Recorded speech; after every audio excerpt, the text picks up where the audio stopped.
going on, everyone? Welcome to the Pizza Buffet live here on the Forward Progress YouTube channel, part of the Hammer Betting Network and powered by Pinnacle Sportsbook. I'm Rob Pizzola here with you for the next hour, breaking down today's NFL sides and totals. Before we get into it today, I have a bunch of stuff to go over before we start, the usual preamble. But first and foremost, I've had a lot of time now to digest the Saturday night game between the Cowboys and the Lions. I'm a Cowboys fan. You see the caption, Lions got jobbed. What a shame. It's a little bit sarcastic. They did get jobbed. Let's just make it abundantly clear. It was the jobbing of a lifetime. The one thing that drives me crazy is the amount of comments today about how Detroit needed to make it more clear to the referees. It's like, no, they did exactly what they needed to do.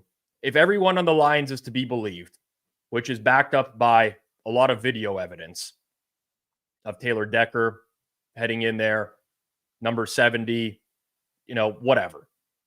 Dan Campbell's comments post-game about how he talked to the refs before the game about specific packages, jobbing of epic proportions. Now, the reality is, this happens in the NFL. I've been betting on football a long time, betting on sports for a very long time. Generally speaking, refs are going to make mistakes, and it's going to happen a lot of times in high leverage situations where it matters. I'll never forget, but for those of you who watch Circles Off, a educational program I do every single week on YouTube on the Circles Off channel. If you haven't checked it out, check it out. But for those of you who watch it, in the studio, you'll see behind me what I call bad beat corner. Right over my right shoulder is the Fail Mary. When there was replacement refs, the clear as day touchdown, non-touchdown, that was ruled a touchdown to end the game. It happens. We deal with it. We move on. Sometimes it works in your favor as a bettor. Sometimes it works against you as a bettor. Over time, bad calls tend to balance out. But absolutely, Detroit got screwed. I mean, it's simple as that. But it happens in the NFL regularly. You have officials that make mistakes. And it is what it is. Next thing. I don't ordinarily do this, but just want to say a few words because it's New Year's here. We're going to be welcoming in 2024 tomorrow. Hope everyone enjoys their New Year's, enjoyed their holidays. Happy holidays to everyone out there. I'm going to offer just a little piece of advice for 2024, which was kind of like a resolution for me several years ago and really helped me on my path to becoming a winning bettor. 10 years ago, I was a losing bettor. It was very hard for me to admit it to myself.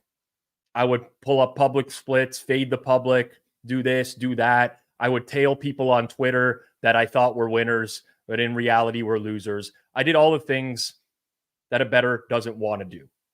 And there was a collection of people who used to constantly tweet at me.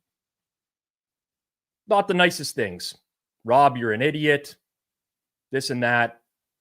And I used to just dismiss them. And I would argue with people all the time, incessantly, and say, well, you know what? This is my way. I convinced myself I was a winner when I wasn't. And then I got to a point where I just realized, hey, maybe I should listen to the people who are the most successful in the space. Maybe I can actually learn something from them.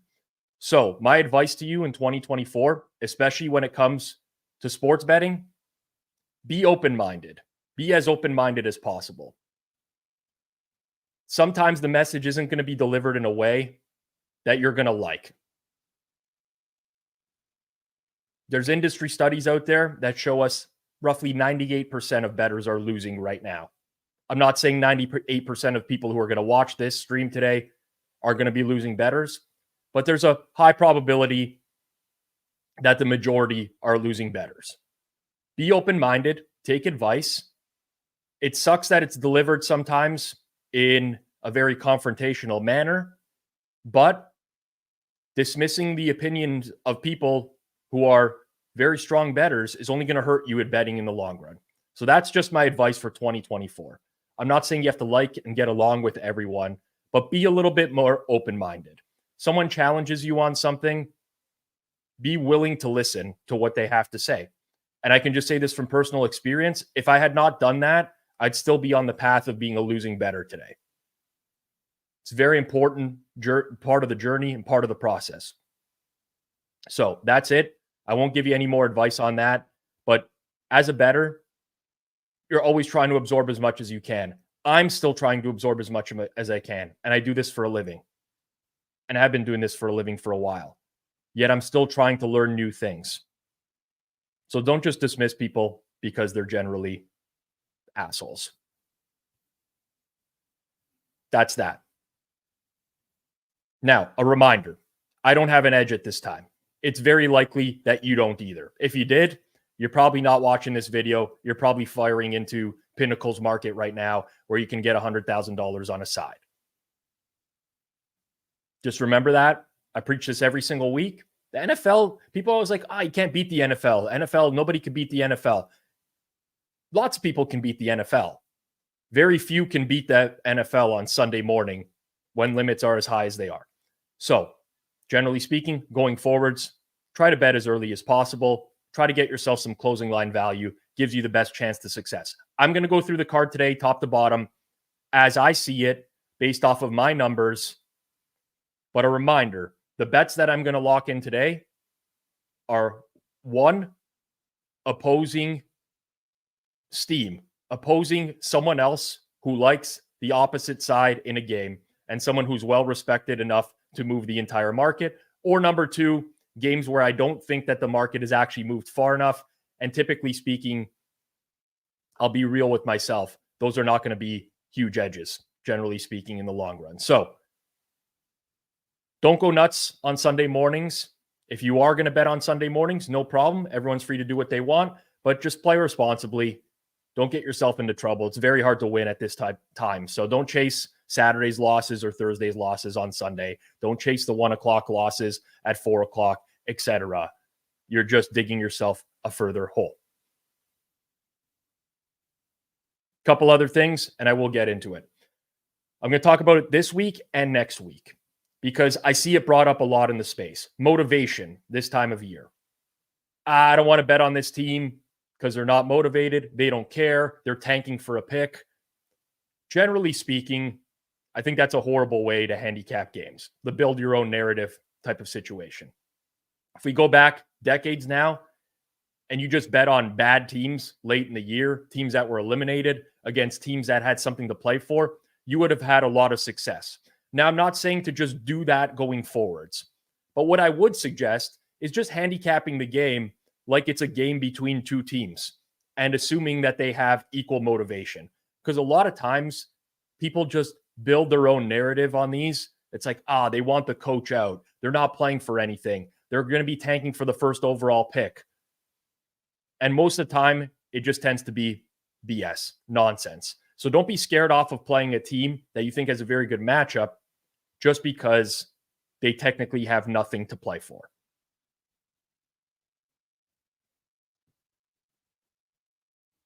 I think that's it. I think we can get into it this week. Before we do, smash that like button down below. Goes a long way to elevating our content on YouTube. So if you can, just smash that like button down below really quickly. If you're new here, you just found me for the first time, make sure you sub here on Forward Progress. We're going to have a ton of content for the rest of football season, including playoffs, where we're going to be doing a lot more live watch-alongs as well. Announcement coming there shortly, but we're going to have a ton of content for the remainder of the season. And if you can, there's a little share button as well. If you wouldn't mind, share it out to your social media, your friends in your WhatsApp group, your Telegram group, whatever you use, Line, Signal.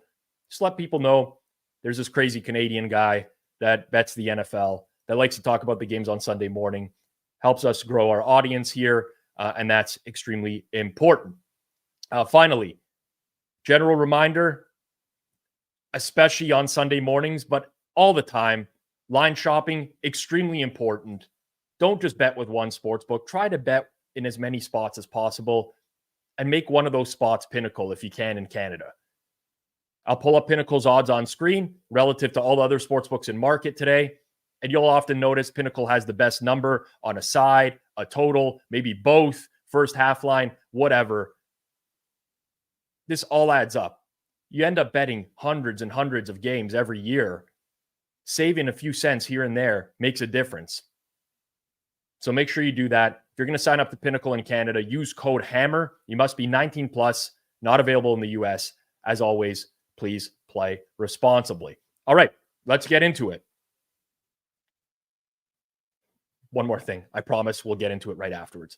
I generally try not to look at my phone, which is really dirty screen there, over the course of the broadcast, and try to just keep it locked in here with you guys, answering questions, whatever I can do over the course of the broadcast. If you do see a major injury, something that's breaking, just got announced, drop it in here in the chat. I will see it. It helps me with the flow of the show overall, but especially today with so many people dealing with the flu, very large injury reports for some teams.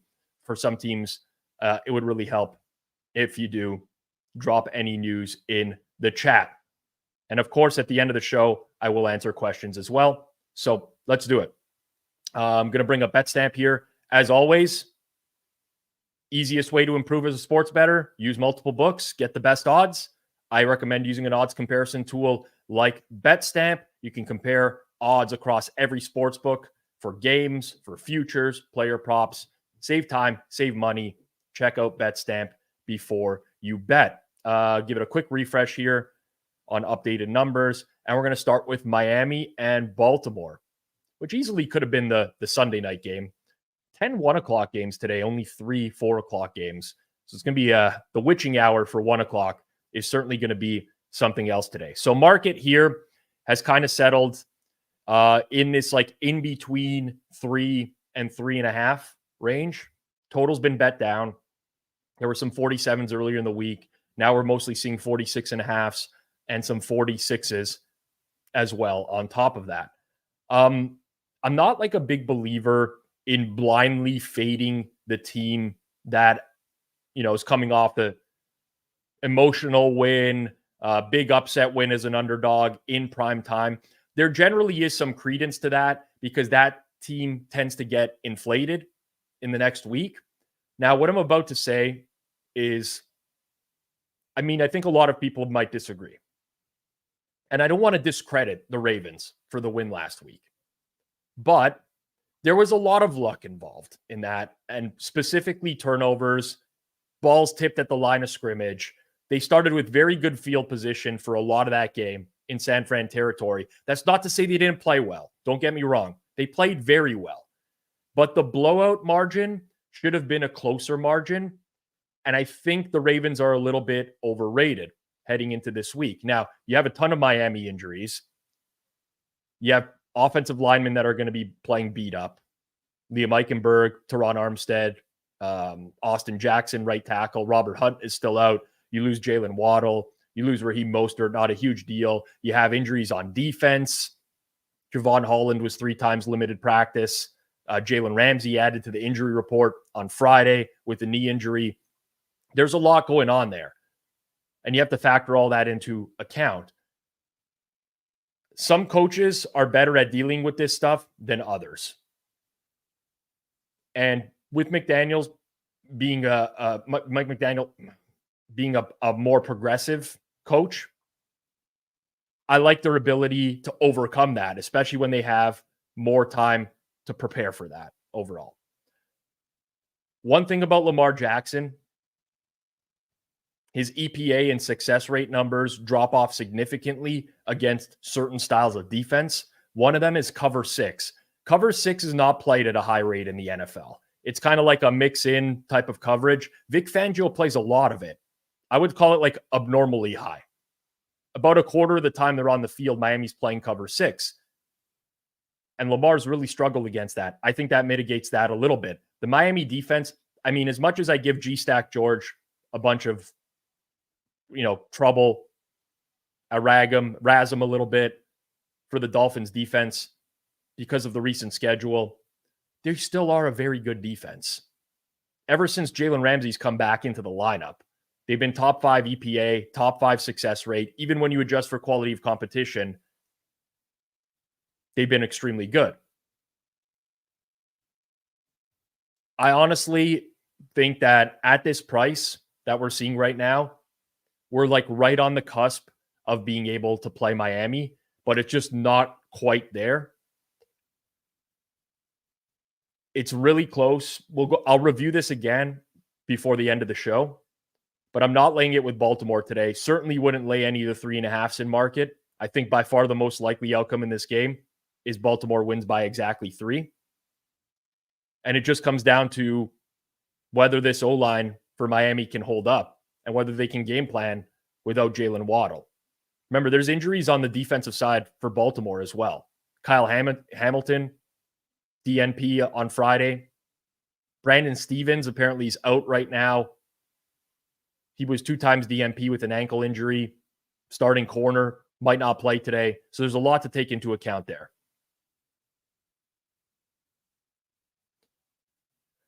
Yeah, this is kind of what I was getting at, Nathan. Like, everyone believes in the Dolphins because the Ravens won an emotional game. I don't handicap like that. I believe in the Dolphins because the Dolphins are very good, generally speaking.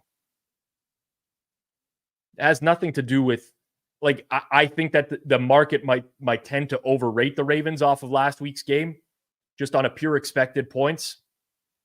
It's probably closer than the final score indicated, but it's Dolphins or nothing for me in that game. Patriots and Bills.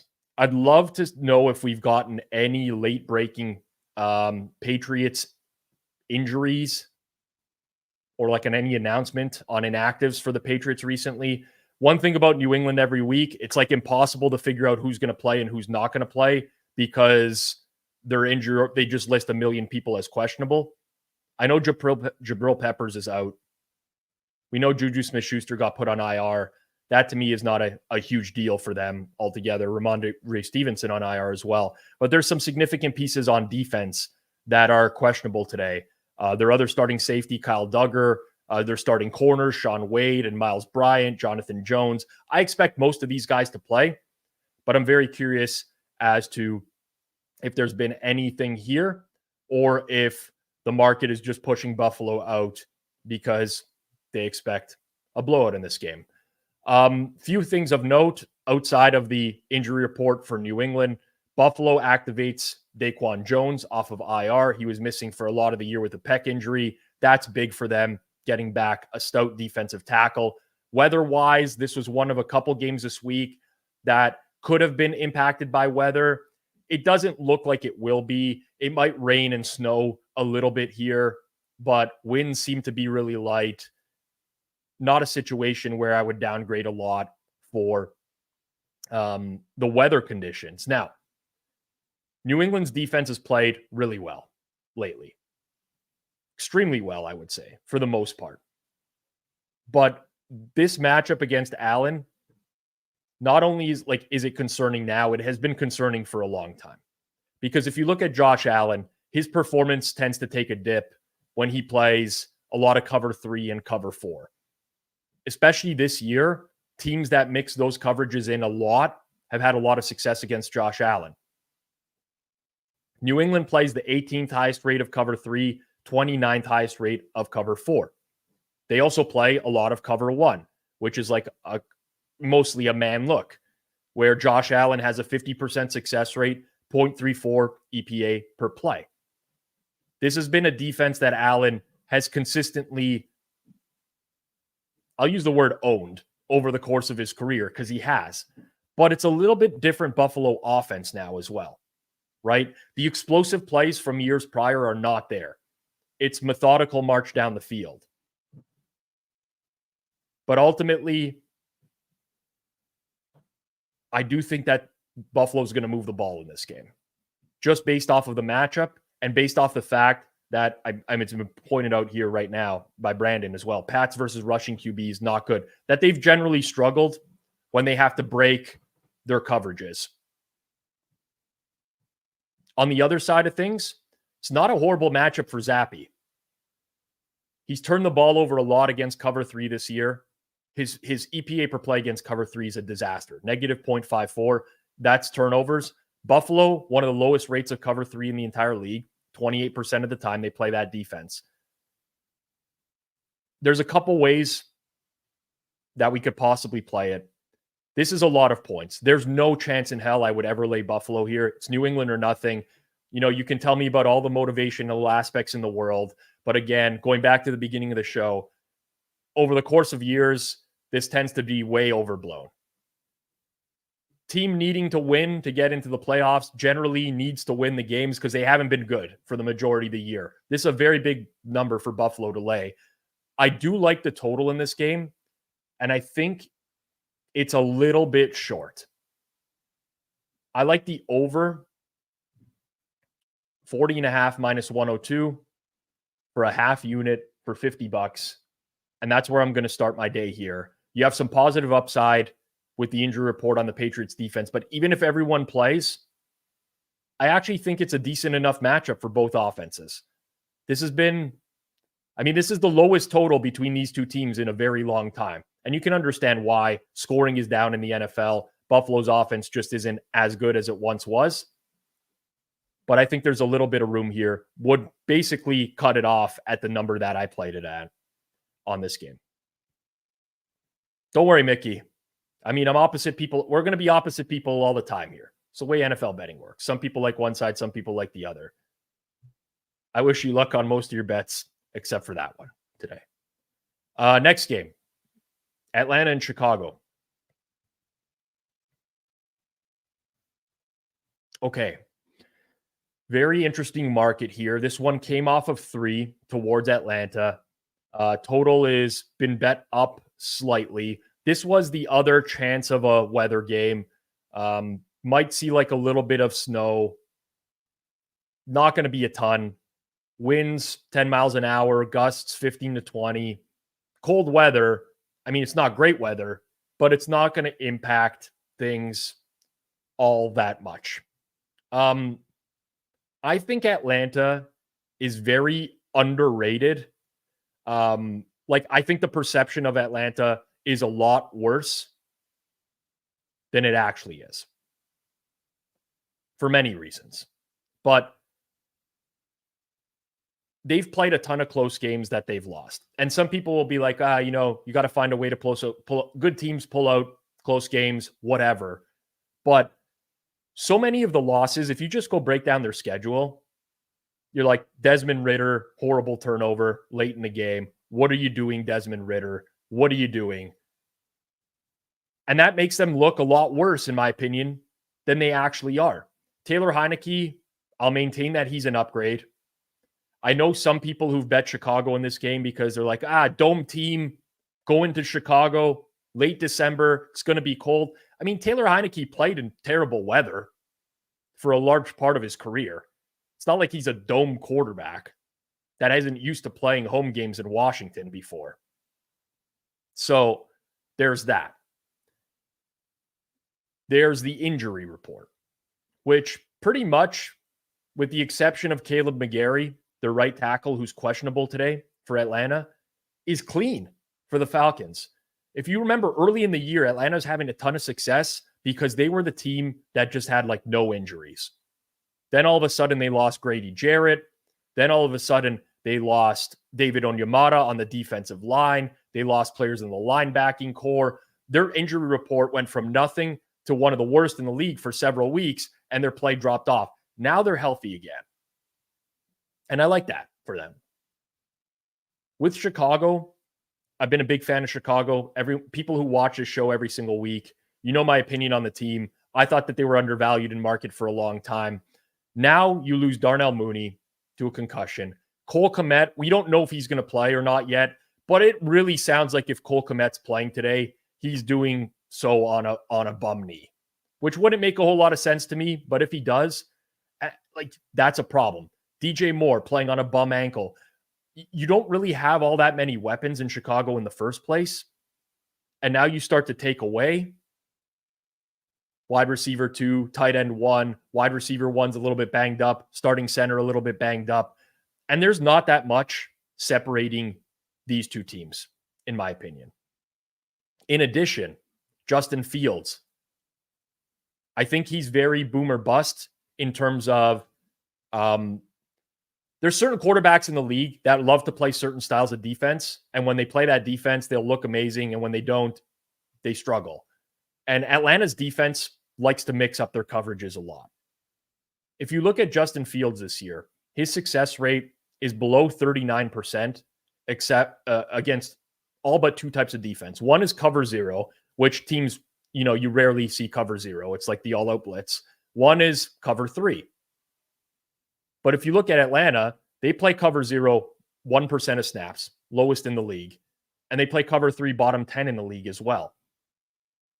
So I just don't trust Chicago's offense enough. They looked really good in the first half against Arizona last week. Started stalling out in the second half. That's Arizona. That's just like legendary, horrible defense, in my opinion. So I know it's moved off of 3. And you had your opportunity. There's some books out there that have the 3, juice 3s.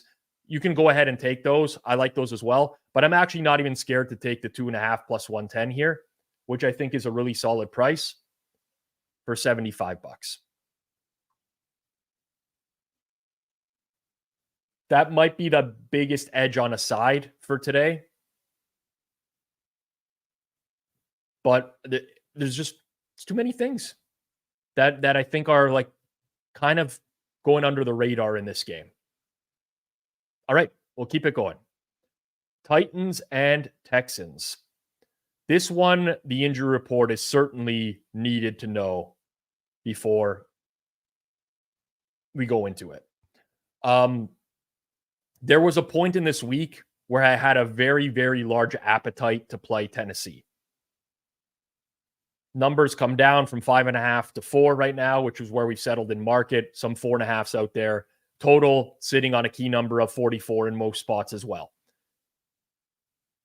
The appetite for Tennessee was twofold, threefold maybe. I guess we'll do the whole breakdown here. I love CJ Stroud. With Stroud on the field this season, the Texans are 5.6 yards per play. That's 7th in the NFL. They're 8.2 yards per pass attempt. That's 3rd in the NFL. When he's not there, their yards per play and their yards per pass attempt drop to dead last. Small sample with Keenum and Mills, but Stroud is great. This is a plus matchup for him. Stroud plays really well against a lot of these zone schemes. Cover 2, cover 3, cover 4. His EPA per play is through the roof against those. That's what Tennessee does on defense. It's a lot of their base. They don't mix in a lot of man coverage because they don't have the corners to do so. But there's a couple things to take into account here. 2-week absence with a concussion. There is a significant performance downgrade to quarterbacks who are coming back in their first week off of a concussion. Generally off of all injuries, but more so off of a concussion. It's a little bit of rust factor. They weren't practicing a lot. Remember, last week, Stroud was having sensitivity to light. Like, this is not just a minor hit. He compared his head hitting the turf at MetLife to hitting concrete. And this is not just like an ATS number. This is when you just look at quarterbacks, whether it's EPA, success rate, whatever metric you want to use in their first game back relative to previous games, there's a massive drop-off. So that's a little bit concerning for Houston. Now, what was the most concerning for Houston for me was the status of their defensive line. Because all 4 starting defensive linemen were on the injury report. Will Anderson has missed a bunch of games. He got a limited practice in on Friday. Jonathan Greenard is out with an ankle injury. Big blow to them. Malik Collins, 3 times DNP this week. Sheldon Rankins, 2 times DNP, limited practice Friday. Missing your front 4 on defense is massive.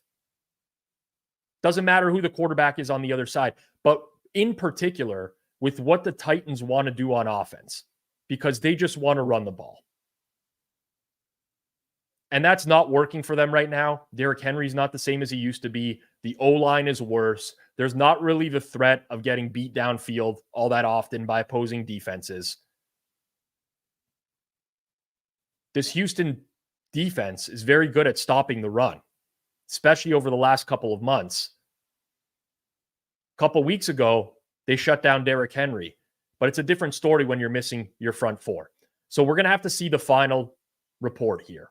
But from what it looks like at least 2 of those 4 will play, if not 3 of those 4, and they're just missing Greenard, in which case I think this line is fine. But if the inactive list comes out and we got multiple defensive linemen out, Tennessee will be of interest. And on top of that, just think of the way that DeMeco Ryans coaches as well. DeMeco Ryans is not, he's just way too conservative. Another defensive mind that went into a head coaching role. I don't like laying big prices with those types of teams.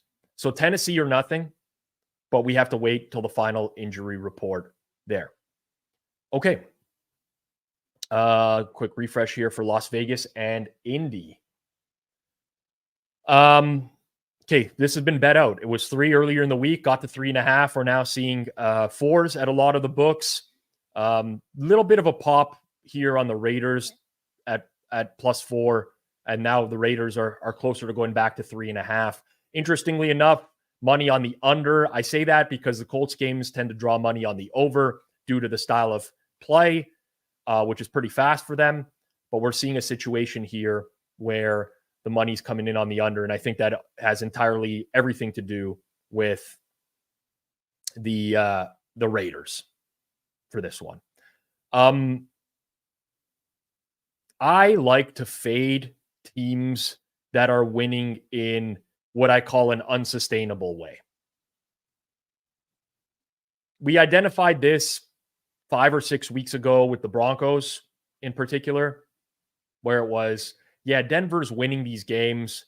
Everyone's citing all their defensive EPA numbers while they're generating like 3 turnovers a game on defense. How much longer can that continue? The offense doesn't look great. And lo and behold, the wheels kind of fell off for Denver. Now, we can't say the wheels are going to fall off here necessarily because only 2 games left.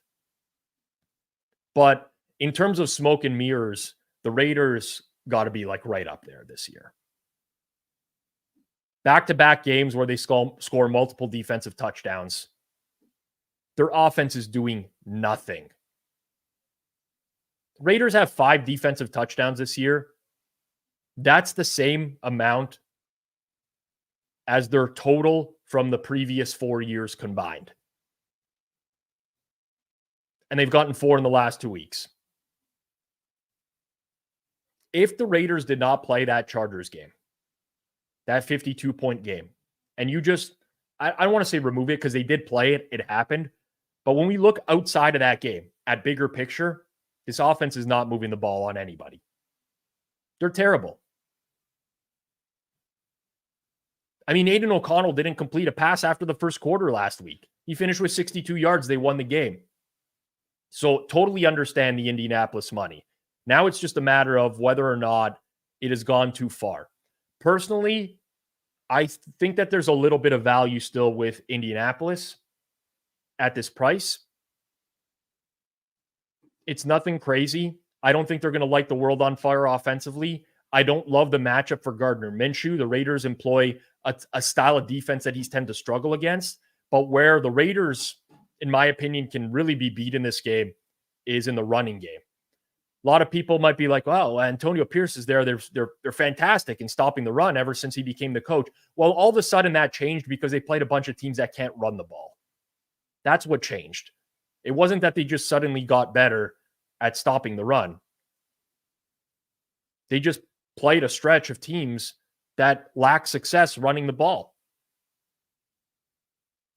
I mean, if we look at their run since Antonio Pierce has taken over, the best rushing offense they faced was Minnesota.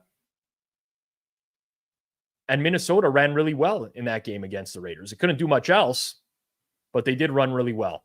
-4 +100. I'm not going to lock it in as of yet, but that's it. My only concern, this is interesting, as long as Jimmy G's on the bench, fade Raiders today.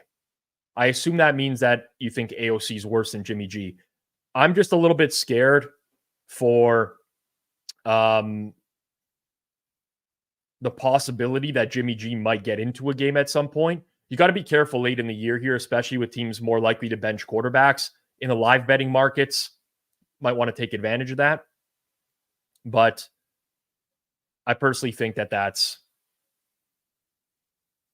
a decent bet, or at least there's value on the Colts in some capacity. Okay, just reviewing here: Javon Holland active, Cole Kmet active, Trent Brown healthy scratch, Hunter Henry inactive. That's going to hurt the over a little bit.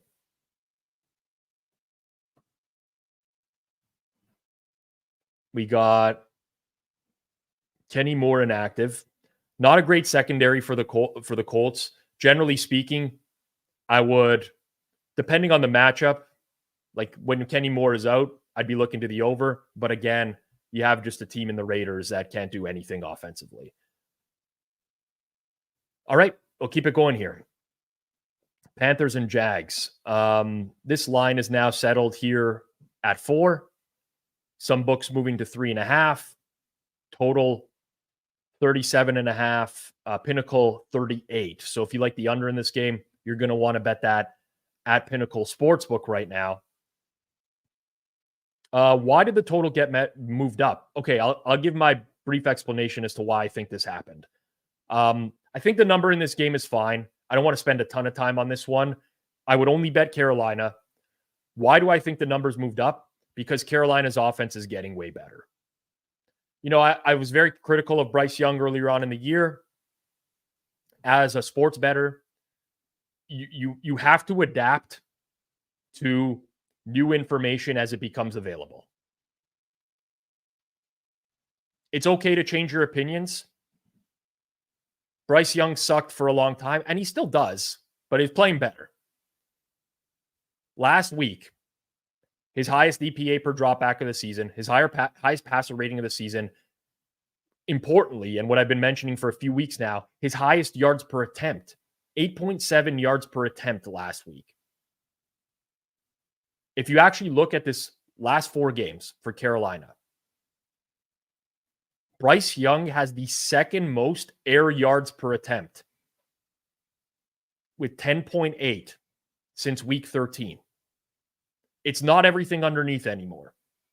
They're starting to attack downfield. It's working in their favor a little bit better. This is a slightly positive matchup for him as well, because if you look at his splits all year, the only defense he hasn't really been terrible against, is cover 3. His numbers are much worse against every other zone defense. Jacksonville plays the 5th highest rate of cover 3 in the league. They are a cover 3 defense. There's an opportunity for success there. I don't know what to expect out of CJ Beathard first game. Typically speaking, I do like to back these quarterbacks in the first game. It's not his first game, or like we've seen CJ Beathard before, but we haven't seen him with this team. There's some new bells and whistles with the offense. I generally speaking, I think the market tends to undervalue the backup quarterback in the first start type of role. And what you see is, you know, decent first start and then downhill trend over time for most of these guys. But Beathard is laying 3.5, 4 points here. He's not getting points like you typically see with a lot of the backups who get this start.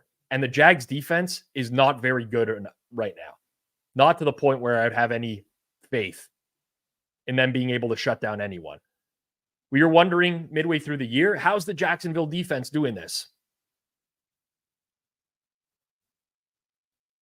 Why are they doing this? How are they doing this? And now we've learned, well, they just kind of are not as good as we thought they were earlier on in the year. All right, we'll keep it moving. Philosophical question. What would you need to bet a team pregame and hope you got the backup at some point? Why not live bet? I don't know that I quite follow the question, but yeah, definitely. Like, why not live bet? Yeah, live bet. Like you have that option available to you. It's one of your biggest edges you can have as a bettor, is when all of a sudden something dynamically changes in a game. You get a different quarterback than you expected. Go for the live bets whenever you see injuries happen. This might be a valid point. I like it's really hard to say exactly what the downgrade from Lawrence is because Lawrence is hurt very clearly. Tough game overall. All right. Thank you, MP, for smashing the like. If you haven't smashed the like button down below already, please do so. I do these every Sunday morning. I'll continue to do them for as long as I can, provided we get some love from the nails out there. So smash that like button down below. All right. Rams and Giants. More Rams money this week. This has been back and forth. Early money Rams, middle week money Giants. Now the Rams take a bunch of money. Total, seemingly everyone likes the over in this game. I'm not so sure. I can see the reasons why. The Rams are like a dead nut over team. But a couple injuries of note. Left tackle Alaric Jackson didn't practice Friday for the Rams with a thigh injury. I believe he's ruled out. Joe Noteboom is their backup. I don't know if he's going to play today either. That could prove to be significant in this game. I don't really like this game either. If you force me to pick, I'm probably taking the points with the Giants here. I think there's a wide range of outcomes of what can happen in this game. To me, Tommy DeVito, I know he won 3 games, but again, like talk about smoke and mirrors, that was a joke. Tyrod Taylor is a massive upgrade from Tommy DeVito. And that's not because Tyrod Taylor is good. That's because DeVito's terrible. I like Tyrod. He's been above average versus zone this season. He struggles a lot versus man. Rams don't play much man coverage. They play well above average rates of cover 3, cover 4, cover 6. If you look at Tyrod's success rate against those types of defenses, 52% or more. His EPA per play is positive against all 3. But the biggest difference between Tyrod and DeVito is that Tyrod doesn't take as many sacks. And even to Daniel Jones to some extent as well. Daniel Jones and Tommy DeVito, they're getting sacked on 16.5% of their dropbacks. It's insane. Insane numbers. Tyrod Taylor's 8.5%, basically half of that. And he's faced a higher pressure rate in his starts because he faced Buffalo and he faced Washington, and they had like no offensive line in those games. Everyone was hurt. Starting offensive line was a disaster. Now, offensive line is relatively healthy with the exception of Evan Neal. There's opportunity there. For the Rams, here's the tricky thing. Stafford kills cover 3 and cover 4. Kills those defenses. But the Giants don't run that scheme. They run that less than 50% of the time. Now, the challenge is Stafford has generally just been better when Kyren Williams has been healthy. And maybe you can throw a lot of the splits out the window, generally speaking. But it's from a matchup perspective, I think the matchup favors the Giants. Now, it might not matter because the Rams are that much better. But Sean McVay, great coach, but also very conservative coach. I don't really want to be laying these types of numbers with McVay, generally speaking, unless I think that they have a big matchup advantage. All right. Nakua in. Thank you. Deonte Banks was, I believe, the one that was questionable. Yes. So he ends up being out with the shoulder injury. So a little bit of a blow to the secondary there. They're not really deep at corner.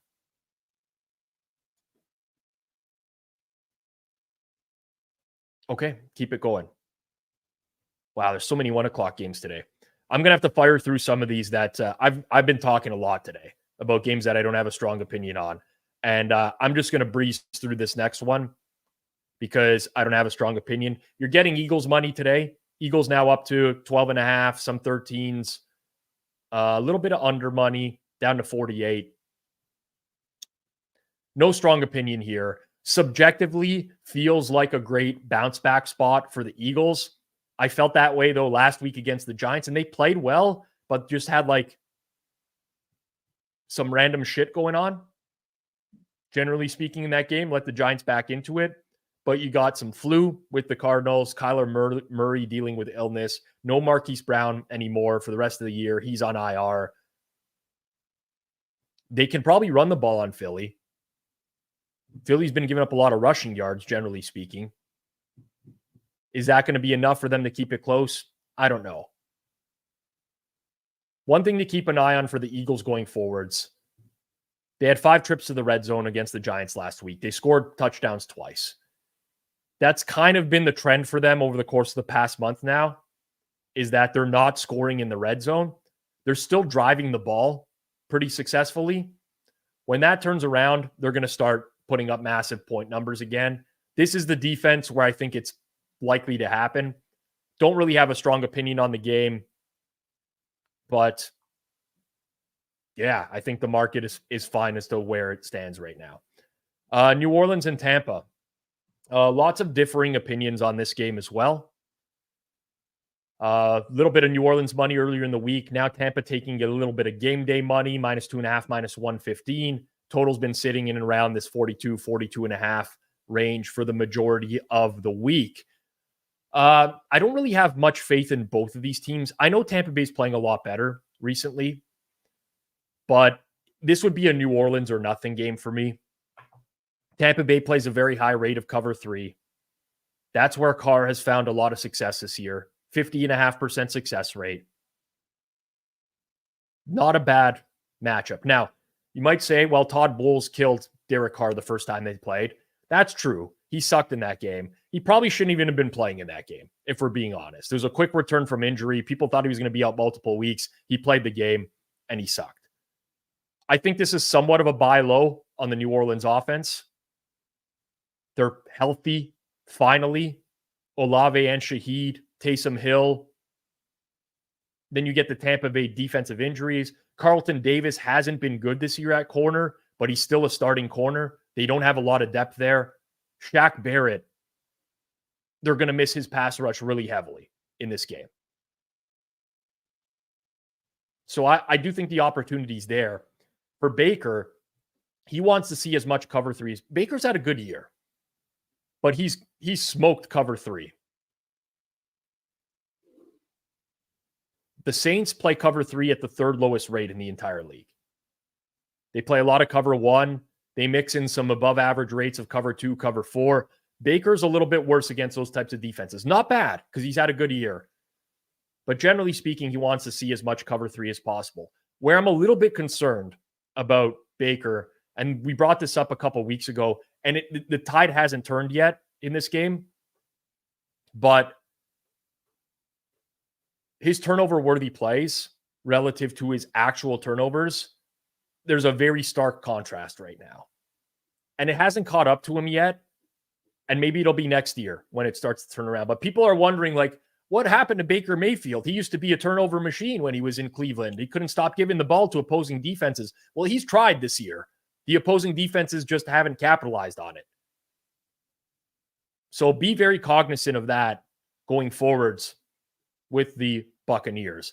I really like the Saints in teasers. If you're a teaser player, I don't actually mind the Saints at the current number. I think that Saints are nothing in this type of game. I know a lot of people like the over in this game. Personally, my numbers lean towards the under, although over 41 is different, 41 being a key number. But I feel at some point the Bucs offense is going to give away a game. They've been dangerously close and been skirting by. Let's keep it going here. The final 1:00 game, San Fran at Washington.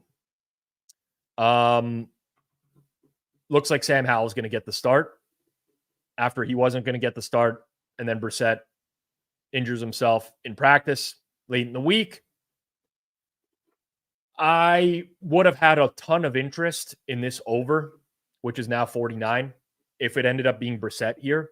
But I do not have this interest with Howell. I've had too many of these situations here with Howell this year where it's been a huge sweat in a game that should have went over by a mile and just didn't end up going over. Out of curiosity, I'm just looking for the team total for San Fran. Pretty expensive, 30.5 here at Penny. We got a 31.5 -110. The Niners are going to score in this game.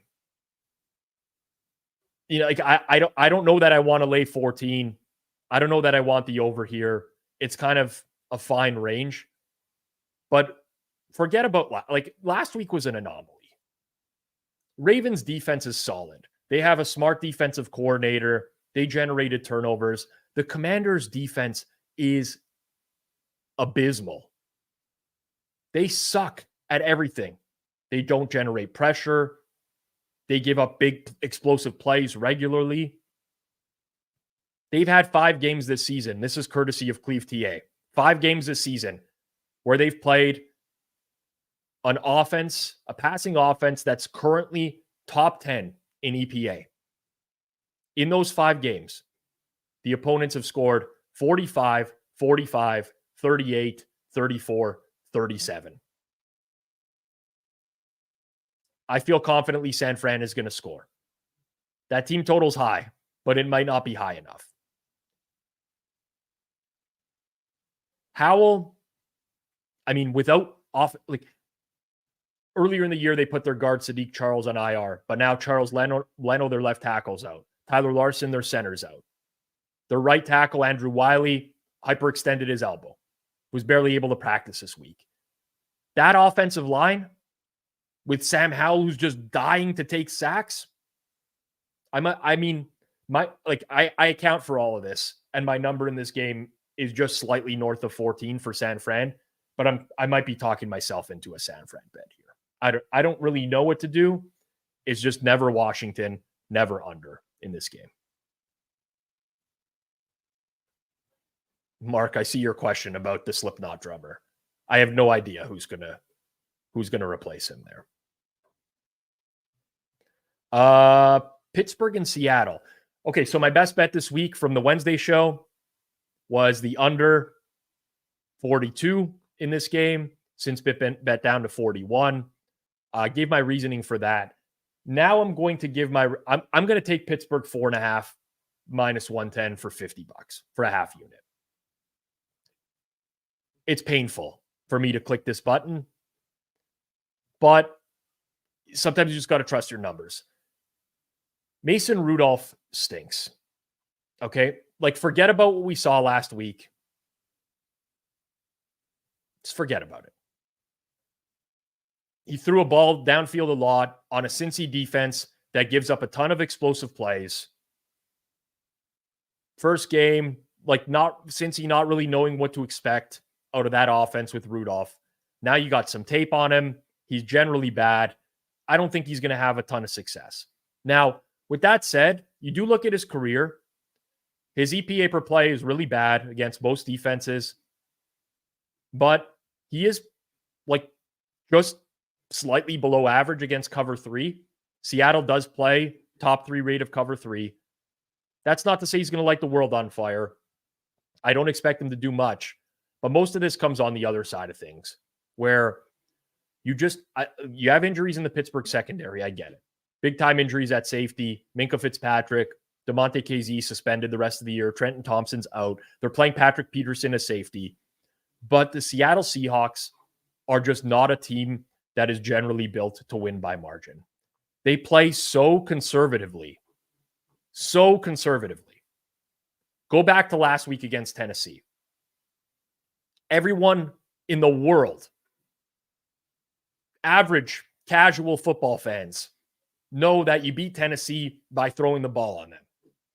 They're a pass funnel defense. They're strong against the run. Just throw the ball. You're going to be fine. You know what they don't want to do? They don't want to throw the ball. They want to run the ball a million times. And here, you got Steelers injuries in the secondary. I would be floored if Seattle is throwing the ball in neutral game states, early downs. It's just the Carroll style of football. They'll run the ball a lot. To me, that condenses the game a lot more, gives you a little bit more value on the underdog, generally speaking. But even when you look at Seattle this year, games where they've had success, they have 3 wins when they've been trailing in the final minute of the fourth quarter. They're just not a good football team. And needing them to win by margin, I think, is too much. Pittsburgh plays very high rates of cover 1 and cover 3. Those are the 2 defenses where Geno Smith has negative EPA per play. I'm honestly kind of scared Drew Lock could come in this game at some point and dirty us on everything. But yeah, tough one. Numbers just got bet out too far, in my opinion. I don't want to have a bet on the Steelers, but I think at that price, you kind of got to do it. All right. Bengals and Chiefs. Lots of line movement on this. This is the game this morning that we've seen a ton of movement on. Bengals got bet earlier in the week off of 7 to 6.5. Now back to KC. Tons of money on the over. I mentioned this at the top of the show, right? Generally speaking, a lot of the plays on Sunday mornings are going to be opposing big market moves, opposing the Seattle move from yesterday, opposing the over move on this game. I think this is too high. $65 under 46. I don't like the Bengals defense. They scare me. They give up a lot of explosive plays, generally speaking. But the Chiefs don't generate a lot of explosive plays, generally speaking. They just kind of want to methodically move their way down the field. And I think they'll have more success against Cincy than they did against Las Vegas last week. That goes without saying. The offense was terrible. But they don't have a good O-line. Wide receivers don't get a ton of separation. Patrick Mahomes is like, I don't know what's happened to the guy, but he drops back to pass, and with it, he's feeling pressure that's not there. It's just too much of a number, in my opinion. Now, I'm also worried about Jake Browning because the Steelers have set the blueprint now on Jake Browning. It's 2 games where the Steelers have had a lot of success against this quarterback. Browning was terrible last week. What's really interesting is he had 45 dropbacks. He got blitzed 1 time. The Steelers played zone against him 41 times. 91%. He had no idea what to do. He could not beat coverage last week. And once that's on tape, it makes it incredibly challenging for a quarterback who's like basically been a career backup to this point, who just came out of the woodwork. We've seen this happen many times in years past. Now, I'm not suggesting that Browning cannot overcome this. It's possible. But if we're playing probabilities, percentages here, the likelihood that all of a sudden he's going to be able to beat this blueprint of a defense, in my opinion, is low. Tough game overall. 2 teams that I'd honestly like to bet against this week that end up playing against each other. It's fine. We move on. Chargers and Broncos. The last of our late games today. And one that is a complete cluster. So obviously the big news here, Russell Wilson not starting, Jarrett Stidham starting. People have very strong opinions on Jarrett Stidham, who actually has a very good career success rate at like 57%, but he also has an EPA per play career that is the same level as Mason Rudolph. So turnovers have plagued him. Now, this is such a small sample size, right? It's 70 plays. But I mean, I'm not buying that a guy who's just been bouncing around the league and no one wants to keep him is like this monumental upgrade over Russell Wilson, like some people tend to think that it's going to be. I don't like Russell Wilson. But there's, generally speaking, a reason why these guys are backups. You tend to see a bump in the first game with the backup. But again, you now have a Broncos team that has to win by margin against another team. And I know the Chargers are bad. Chargers has played the Bills really close. I mean, Easton Stick was fine. If you look at his very small sample size, his highest success rates and EPAs come against the main schemes that Denver plays: cover 3, cover 1, cover 6. Now, you don't have Keenan Allen. You don't have Josh Palmer. You have injury on the offensive line and Zion Johnson, who's dealing with a neck injury. I know they have defensive injuries as well. Kenneth Murray, Nick Williams. It's a bad team. But Denver, like, I've never been comfortable laying these prices with Denver at any point this year. I don't know who the hell was betting Denver last week in New England, steaming them up to 7.5. Like, that makes zero sense to me. And in hindsight, whatever, I got to make money off of it. But they don't have Cortland Sutton, their downfield threat. They don't have Marvin Mims. Jerry Jeudy's been dealing with the flu. He's going to play today. But you don't have the offensive weapons. You're asking the team to win by margin. Pass. Just a lot of strong opinions on this game. And for me, it's like this game and the next one are the hardest two on the entire card to form a strong opinion on when you're just dealing with so many moving parts for all of these teams. Finally, Green Bay, Minnesota. Minnesota's flipped to favorite.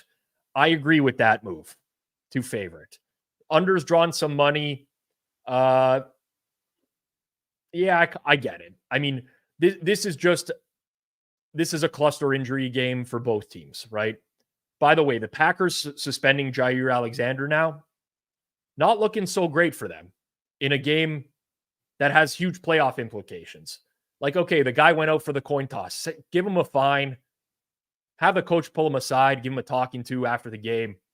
But now with the injuries that they have in the secondary, Eric Stokes being out as well, they traded Rasul Douglas. That counteracts a lot of the Minnesota issues, especially if Jordan Addison ends up playing. Offensively for Green Bay, you still have Luke Musgrave out. You still have Christian Watson out. Dontavian Wicks 3 times DMP. It's kind of a really messy situation for the Packers overall. I don't know what to expect out of Jaren Hall. I'm trying to price this as best as I can, and I make Minnesota a small favorite in the game. So I'm good here.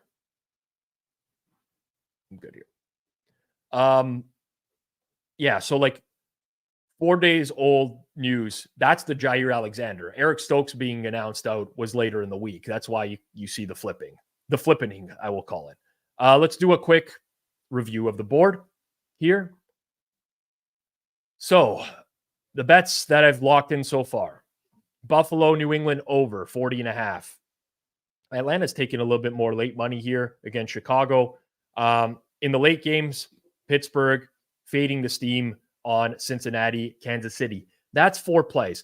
I will run through the board really quickly now just to see if we got anything else going on here, because we do, which I like. Okay, Miami, Baltimore. I gave my thoughts on this. We got some over money in the last hour or so as well. But this is a Miami or nothing game for me. This is right on the cusp. I honestly need plus 105 to bet Miami at plus 3. So we're a cent away. I'm not going to lock it in, but that's where I think we are. New England, Buffalo, still a small edge on New England as well here, but prefer the over. Atlanta, said my piece there. Houston drew a little bit of money recently. That's got to be defensive line news, and it's not looking as bad as it once was. So we'll lay off at this point. Here's where I want to go.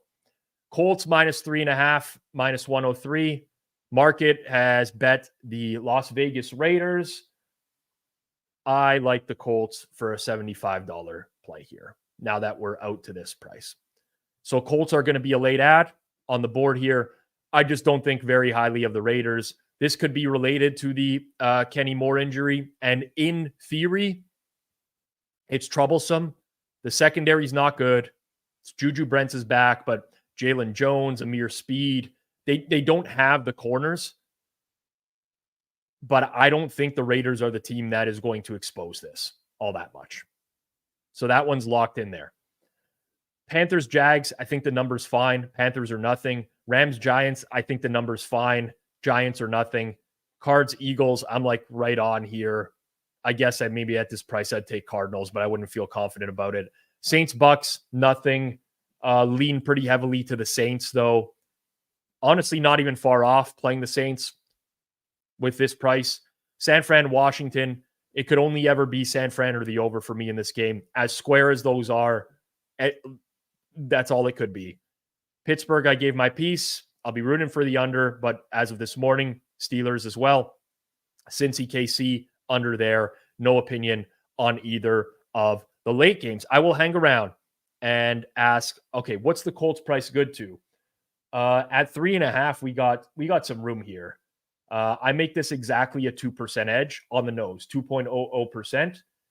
So it's probably going to be good out to, just going to do some quick typing here, minus 108 or so. And then you reduce your price, you reduce your bet size accordingly.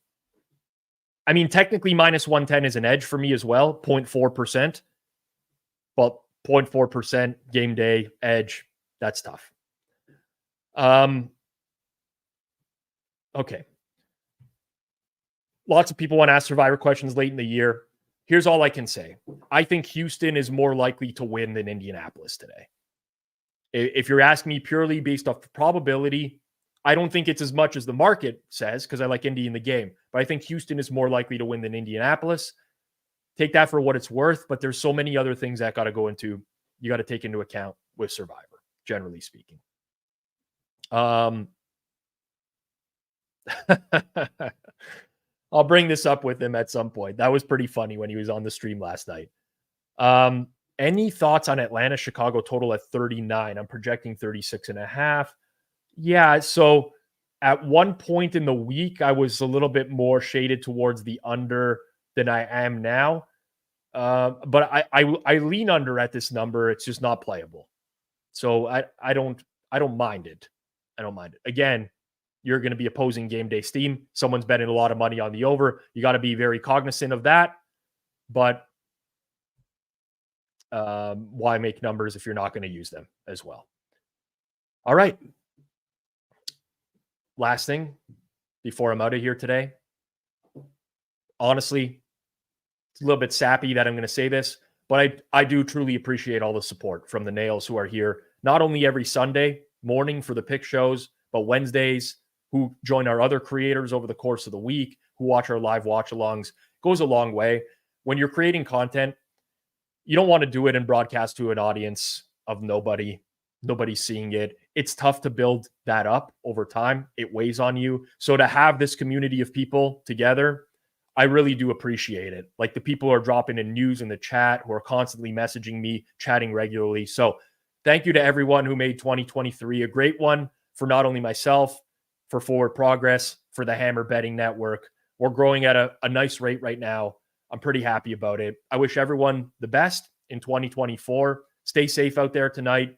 Enjoy it. And remember, when it comes to betting, I do what I can to help everyone else, but please play responsibly. At the end of the day, you're responsible for your own money. You got to learn all these things yourself. Don't get yourself in any bad positions late in the year, starting the new year, or anything like that. It's not a good spot to be. But Nails, I appreciate every single one of you. Smash that like button on your way out the door. If you do get together with some people tonight for New Year's Eve, let them know that there's this Hammer Betting Network out there for anyone that bets that people can go to on a regular basis for their betting needs. We cover everything: college sports, NHL, NBA, MLB, whatever it may be. All the best, everyone. This has been another Pizza Buffet here on Forward Progress, presented by the world's greatest sportsbook, Pinnacle Sportsbook. Everyone, thank you very much for a great 2023. Enjoy your 2024. I'll see you midweek again for Week 18 Best Bets here on Forward Progress. Peace out.